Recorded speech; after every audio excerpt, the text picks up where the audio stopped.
And here's Orioles prospect Coby Mayo, who, man, you're enjoying one of the best seasons in the minors right now, and you keep getting better as the year's going on. So I really appreciate you taking time out of the hot streak here to come on the call up and come chop it up with us. Yeah, absolutely. I'm happy to get on here and, chat a little bit. So, I mean, you're a guy that anyone that's listened to this podcast, they know about you. We've been talking about you and, pretty much since you were drafted and got off to the great start and just continue to build off of that. But there's kind of just been something different about this year, right? I think part of it is, you're doing it in the upper levels and you're as close as you've ever been, but also the numbers are as good as they've ever been. And there's something that makes it easy to buy what you're selling when you're putting it all together at the highest level that you've played at. Very broad question, very open-ended. We'll get more into the specifics, but what's kind of been going right for you so far this year? Maybe just from a mental standpoint, and then we'll get into the swings and everything, but just what are you feeling so far? Yeah, I mean, I think, really honing in on the strike zone, not going to chase pitches, trying my best to stay in the zone. And I think when you shorten up that zone a little bit and you're not necessarily being too picky, but you try to swing at pitches that you can do damage on. And if not, you're taking walks. And that's been a good thing for me this year. I've drawn quite a bit of walks and, when I'm swinging at the right pitches, I'm doing damage to those pitches. So I think it's just, how my routine has kind of evolved a little bit in the cages and on the field. And then, going from, just trying to swing it too much to, trying to narrow down the strike zone a little bit, swing at the right pitches and, drawing some walks. What was that, feeling maybe coming from trying to swing it too much? I always love to ask guys about this because I do notice that sometimes the guys that always have had that really good feel to hit tend to have a little bit of that higher chase rate because you could almost feel like you can get to anything, but then you get to Double-A and guys have some pretty diabolical stuff and even the best hitters can't get to everything.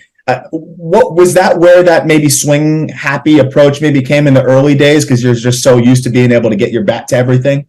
Yeah, I mean, I think my whole life I've always tried to, that's not necessarily swing at the right pitches, but, I feel like I could do damage on a lot of pitches. So I wasn't necessarily worried about walking when I was younger, but, last year in Double-A when I got here, guys were really good. They didn't care if, you got 0-2 and they threw you 4 straight sliders in the dirt. Like they take their chances on that and throw you a fastball over the plate. So I think it's just, learning a little bit and you kind of understand the game a little bit more the more you play at a level. And I think I'm just getting comfortable right now at this level. And, you kind of pick up some tendencies in some of the pitchers and what they want to do and doing your homework on reports and just a lot of different things. And, it's worked out for me this year.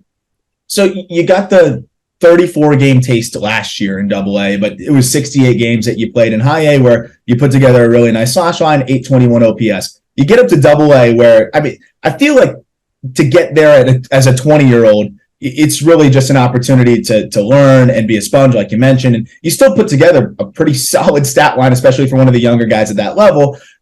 What did you gather in terms of like yourself? You talk about more patient, taking your walks, but maybe the way that pitchers attack you, like what was the biggest difference? If you could circle one thing, another guy, one of your former teammates maybe is getting the bump up to Double-A and ask you for a word of advice. What would be the biggest takeaway that you could share from High A to Double-A?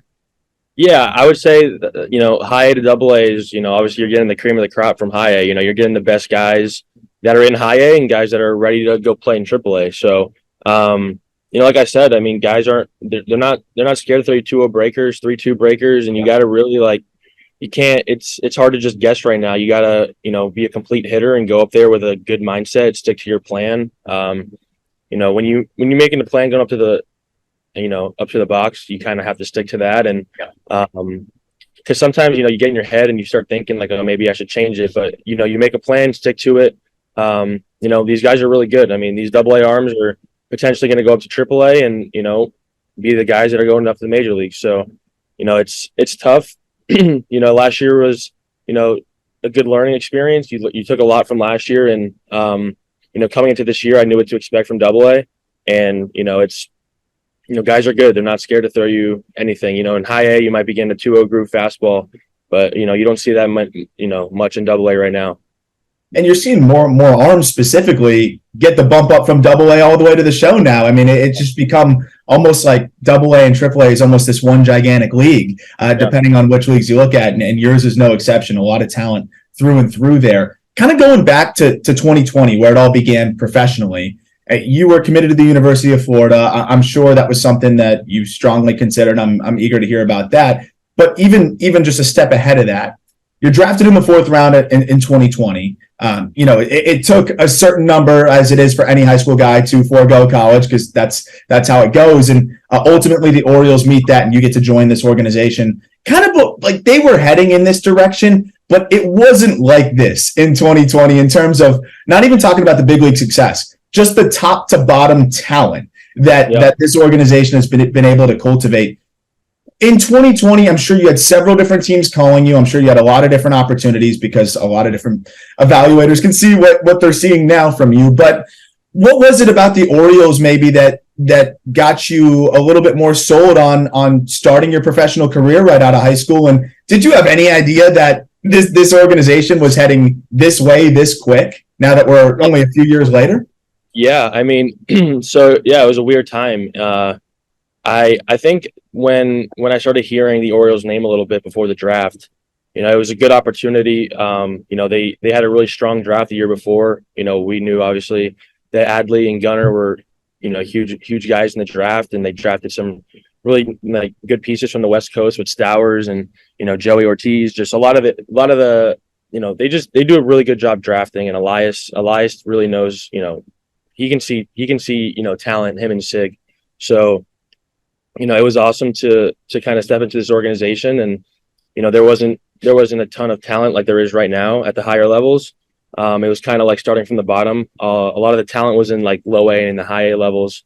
But yeah, it was a crazy opportunity, and I was really excited to go after it. I knew, I would move up as quick as I wanted to. Just, I had to perform, and I had to buy into the system. And I think that's what guys are doing right now. They're buying in, and you can see it's paying off. They've called up all these guys the last year, and everyone's having success, and it's awesome to see. And, just all the top hundreds and just everything this organization is doing right now. I mean, you couldn't have done a rebuild any better than they've done it. So yeah, it's been cool to be a part of.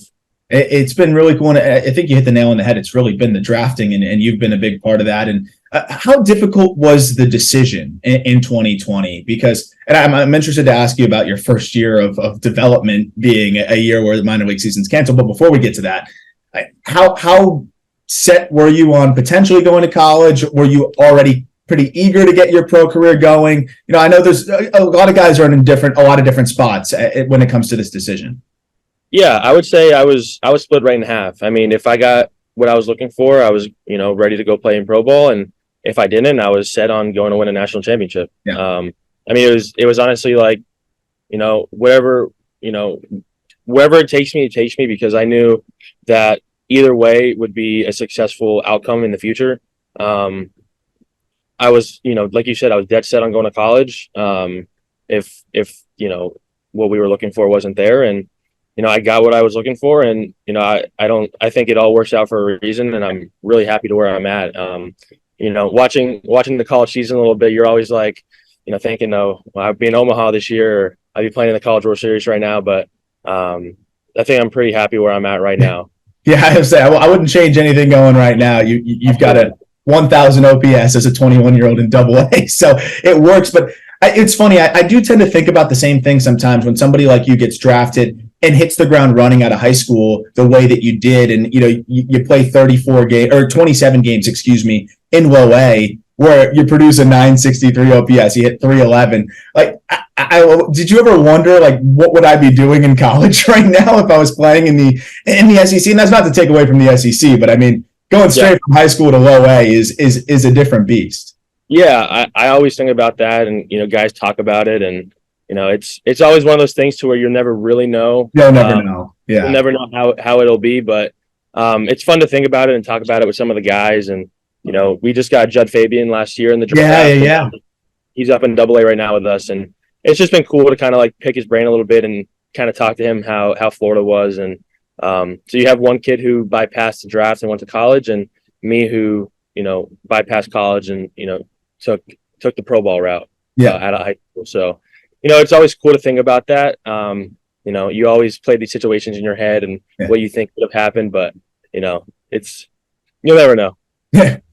So one of the biggest things that stands out to me with what you do at the plate, and you talk about the approach and how that's continued to get better, and as you just kind of learn yourself more as a hitter, but it's how simple your moves are in the box. And I know you're a big guy. You're 6'5". I don't trust any of the listing weights, by the way. We always joke about that. Like a lot of them are like still from guys that like were 17 in the DSL. It says they're 150 pounds, and I'm watching them hit balls 450 feet. But you're a big dude. You're 6'5", 200 plus pounds. You got power. But it's always easier said than done to be like, oh, just make the move simple in the box and leverage your long levers and your strength. But that's exactly what you do. And it seems like every time I check in and I watch video, it's just more simple and more comfortable and more repeatable. But you've always kind of been that way, right? What's been the like development of your swing as you've gone? And how different is it from when you first started in pro ball? And maybe what are some of the small changes that have kind of helped you just find that consistency on another level? Yeah. When I got into pro ball, it was rough, man. Like I was out no high school season for 3-4 months, and we hit the ground in instructs in October of 2020, and we were there for 3 weeks, and then I had another 5-month break before spring training, because we didn't start until April that year. So I was completely uncomfortable with what I was doing. I didn't really have a set stance in the box. I didn't really know what. I watched a lot of video after I got hurt in 2021. And we were just watching video and seeing kind of what worked for me in high school a little bit, played around with a stance. And, once I started playing again in the FCL, just kind of, got comfortable with a stance and kind of just like set the foundation for going forward. And I would say just this year in general, you look back into spring training and I was super, super wide, wide base. And I think over the course of the year, I've narrowed up a lot. That's helped me, drive balls to the right side of the field, stay more like in my legs. Just everything's been a lot more simple right now, and keeping my weight on my front half really quiet, not trying to have a big heavy move on my front side. And when you're doing that, you're seeing the ball a lot better, and you're able to just have a more clean of a swing, really. Yeah.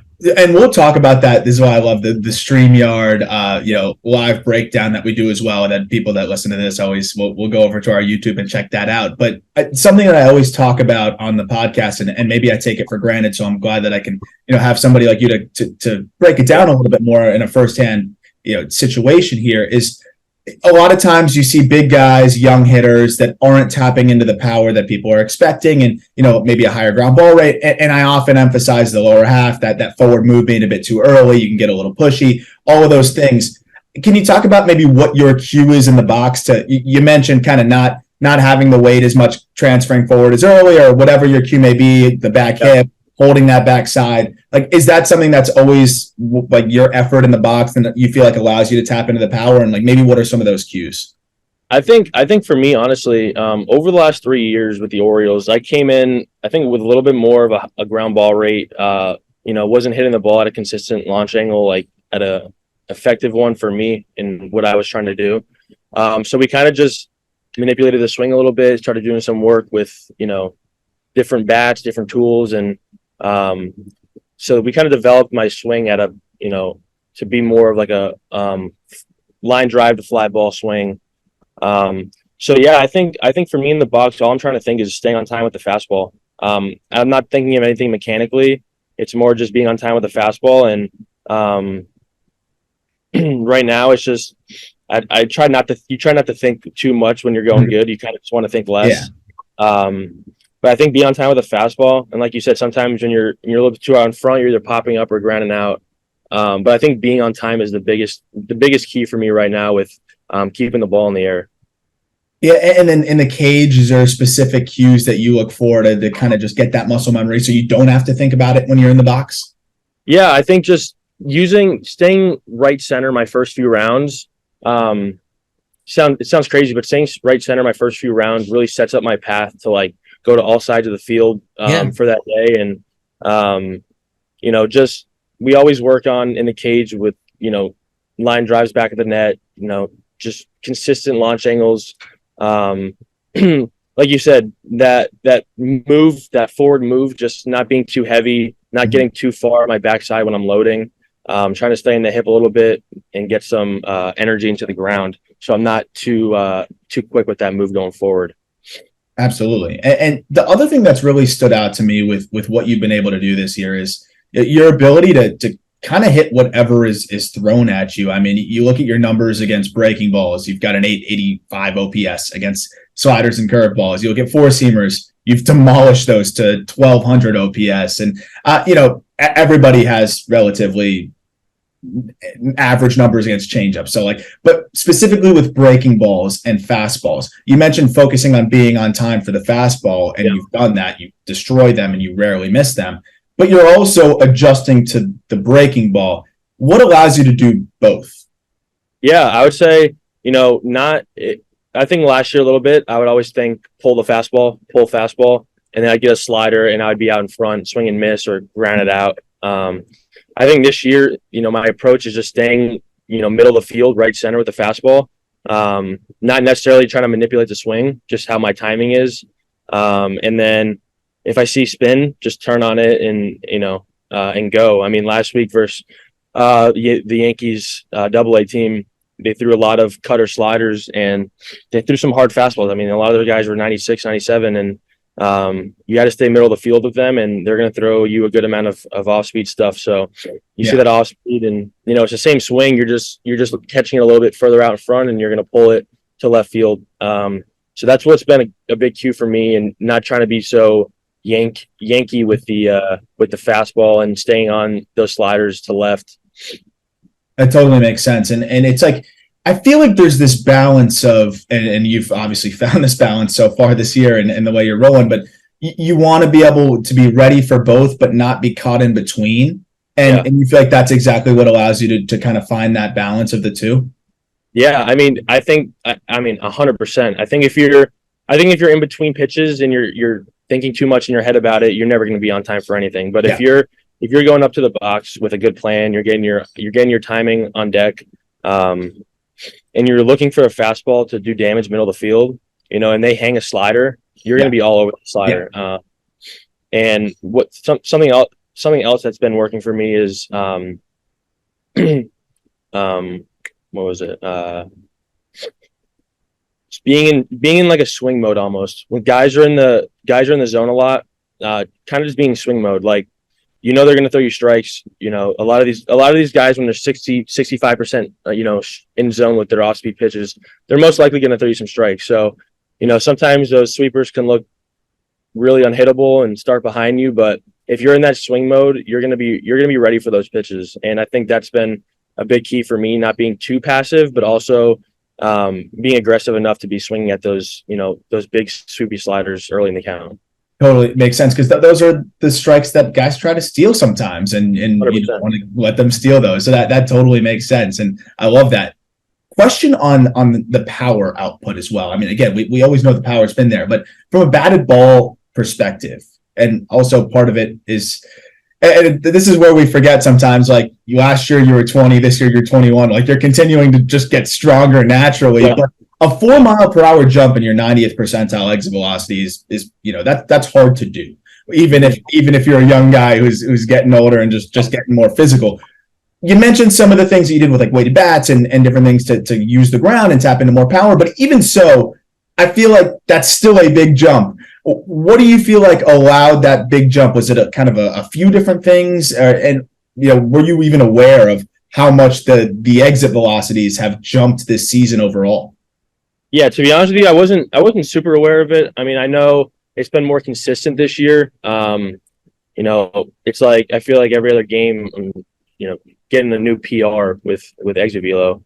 A lot of that comes in the off season, putting in time in the weight room every day, and but also like being in the weight room, it's not just about strength. It's about your hip mobility, your hamstrings, about everything else getting stronger. And the quicker you can rotate your hips and, get your bat to the zone, and just there's a lot of different factors. And, like you said, getting bigger and stronger.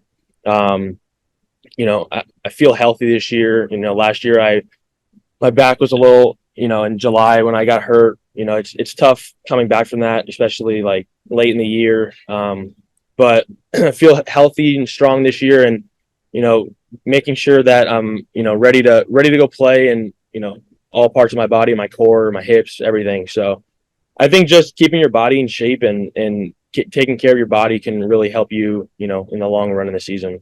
Well, we're going to wrap up with some defensive stuff. I always save that for last for guys like you who mash, and I want to spend 90% of the time talking hitting. But can you talk a little bit about the back situation, because I feel like, especially in the prospect world, there's so little known. I mean, I get people always asking me, like, where can I get these numbers? Where can I get this information on the data set? But how about just the fact of what's going on in your guys' life? You hear, oh, he might be injured, this or that, but you're not getting the beat reporter coverage all the time of when a guy hits the IL in the big league. So no one knows if you're playing through something or something's bothering you, and all they have is the stat lines to reference. It was, I think, labeled as back spasms. Obviously, it was something that bothered you for longer than that.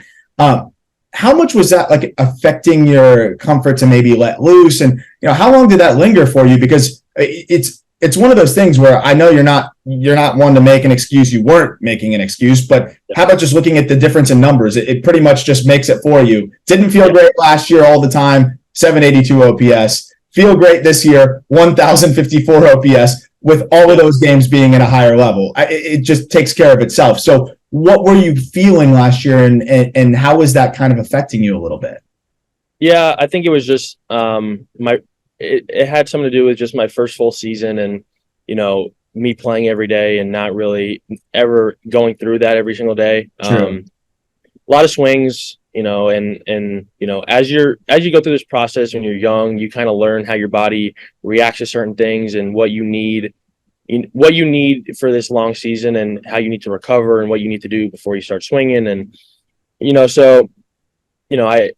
was right at a point where I was about to get moved up to the next level, and it was a little bothering me, and it wasn't crazy, and got called up, and I think I was just trying to do everything so quick and move so fast, and not trying to impress, but just trying to do a little bit too much. And like you said, just had a little back spasm, a little tweak, and rather be safe than sorry, and sat out a little bit. And I felt fine after. I mean, there's no excuses after that, but I'm happy this year that I feel good and I have a good routine every day. And taking care of your body is the number one most important thing you can do to stay healthy for a season. I think people really underestimate. I was talking about this with friend of the show and a buddy of mine, Matt Mervis. Like he was a college guy, even so he built his workload up a little bit more and went on the Cape and everything like that. But still, that first full pro season where he went the full year and then went to the Arizona Fall League last year, he's like, dude, I'd get a day off and wouldn't feel refreshed at this point. Like, it's just a different beast, and I don't think people realize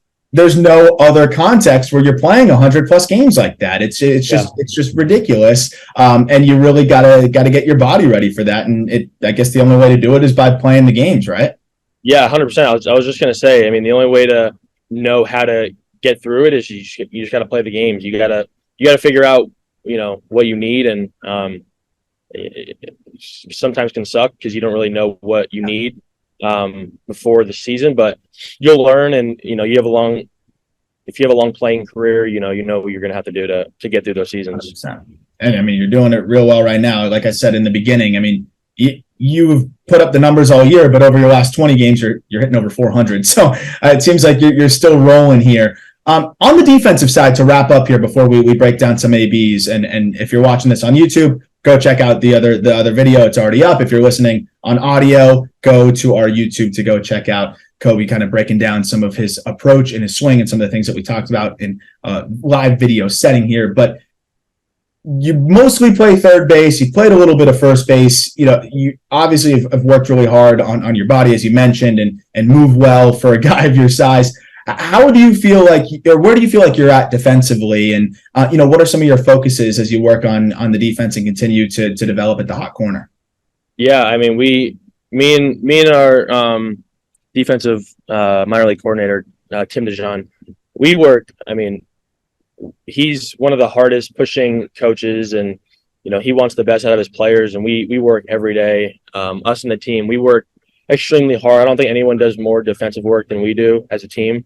I feel like I'm at a great spot right now, and I'm learning every day. And defense is something that I want to take the most pride in, because I know that's what I'm going to have to do to obviously if you can hit, you're going to play, but you want to be a long time third baseman and a long time big leaguer. You want to be able to do both at a high level. And I feel like I've gotten a lot better from last year and a lot better from 2021. So it's just building off of that. Defense is another thing. It's about confidence and putting the plays and making some of the routine plays, just get that confidence up a little bit. And working with him, it's been awesome. And I try to take a lot of pride in defense, and I work extremely hard at it every day. Fundamentally, what was the maybe one or two aspects that you worked on the most? I mean, you look at what, anybody that reads a scouting report on a player or whatever, the buzzwords when it comes to defense is always going to be hands, footwork, arm, all that good stuff. Was there a specific area where you really wanted to focus that you felt like would really help take you to the next level defensively? Yeah, I think the biggest thing for me is, first of all, is working one-handed. Not playing two-handed, because you got a lot more, range working one-handed. And another thing is the footwork. I mean, I know people always say like you got to have good feet, but getting your feet in the right spots, and when you got a drop step, or you got to come through a ball, or just moving your feet and getting your feet in the right position is kind of the biggest thing. I mean, even when you're going to throw, like you want to have your feet in the right spots, and everything will kind of take care of itself afterwards. So it's a lot of it's just one-handed work and having my feet in the right spot when I'm going to field a ground ball. And being able to decide where to put those feet quickly off the bat when it's coming at you real quick is tough. And that's another one, just reps, right? So absolutely. And I'm definitely seeing it from what I've watched. I mean, you look very comfortable out there, and it's been fun to watch. But I think most people tune in to watch you hit bombs. I don't blame them. Yeah. You talked about the PR 113 the other day, home run, by the way. 113.4 was it? 113.4. And then I followed it up my next to that with 112.4. So yeah, that'll play. Those are PRs, I would assume, right? Yeah, I think 111 was the max last year. But again, the 90th percentile, the thing that stands out is how much more frequently you're getting into it too, which is really exciting. So we'll talk about that a little bit more on the StreamYard. Last question for you: goals for the rest of the year. I would say goal number one is keep doing whatever the hell you're doing right now. But what else is a goal for you? Personally, it doesn't necessarily have to be exactly like finish in AAA or whatever. Just it could be something mentally. Like what is a goal for you, kind of finishing out this season? Honestly, the biggest goal I have is staying healthy, staying on the field. It's not something that's necessarily a goal, but I think if I want to have success in my career, I got to be able to play a full season and keeping my body feeling good and taking care of my body. Obviously I want to keep the walk rate up, the strikeout rate down a little bit more.